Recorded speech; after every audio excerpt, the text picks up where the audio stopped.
In the movie The Day After Tomorrow, global warming causes a series of disasters, eventually resulting in a new ice age. In the movie's world, the effects of such an event were disastrous. Most of the northern hemisphere became covered in a massive glacier, Europe was wiped off the map, same with northern US and all of East Asia.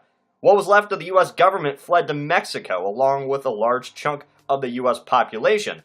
Yet after all of this, the movie simply ends. The president says, "We did bad things and we paid for it. Boo-hoo. Zoom to world in ice, cut to black, that's it. No more." But what happened after this cut to black? Well, obviously a lot. I mean, half of America has been wiped off the map. Don't you think that would be interesting enough to touch on? That's where I come in. Let's talk about what happened after The Day After Tomorrow. First off, North America, which now looks like this. As said in the movie, it was basically too late for anyone to escape who was above this line, so let's assume they all died. That must be a problem for the US. Their capital and a large portion of valuable land is under ice, along with Wisconsin. I mean, what are we going to do without Wisconsin? Oh, and also the Great Plains and Industrial Zone and all of America's technological innovation are decimated too. Since the federal government would be all but powerless, most likely staying in Texas's capital of Austin, the state governments would gain more power to govern themselves.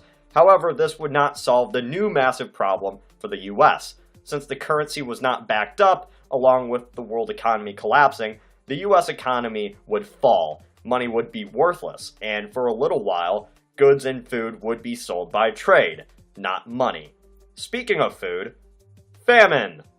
A nice little part the movie left out was the fact that a large part of the world's breadbasket, Great Plains, Eastern Europe, Central Asia, has been destroyed or covered in unnatural snow. So this would lead to the assumption that some sort of large crop shortage would occur, leading to famine. This famine would probably do a massive toll on the surviving population, causing riots and fights over food. Peace would especially be shaky in places where refugees fled to escape the storm, such as in Mexico or Tunisia.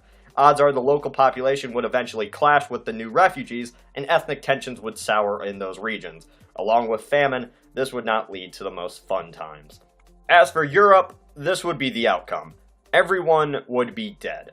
Or almost everyone. Maybe 1% of the population would survive, and probably a small percentage of southern Europeans would flee to North Africa, establishing colonies and refugee camps in Libya, Tunisia, or Morocco. Other than that, it's up to the assumption that Europe is gone, as is the same with East Asia. Since some reasonably big power players in the world reside in these regions, we can guess that countries such as Britain, China, or Russia would be gone.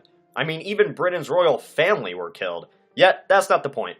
The point is, this would play a huge part in the geopolitics of this new world. New countries would rise out of this power gap, most likely being Brazil, South Africa, Australia, and India. Being relatively unaffected by the storm, these would be the new superpowers of the Ice Age, filling the gap for countries that now look like Penguin Land. So when the movie ends with a nice serene shot of the Earth from space, always remember that everybody is probably killing each other.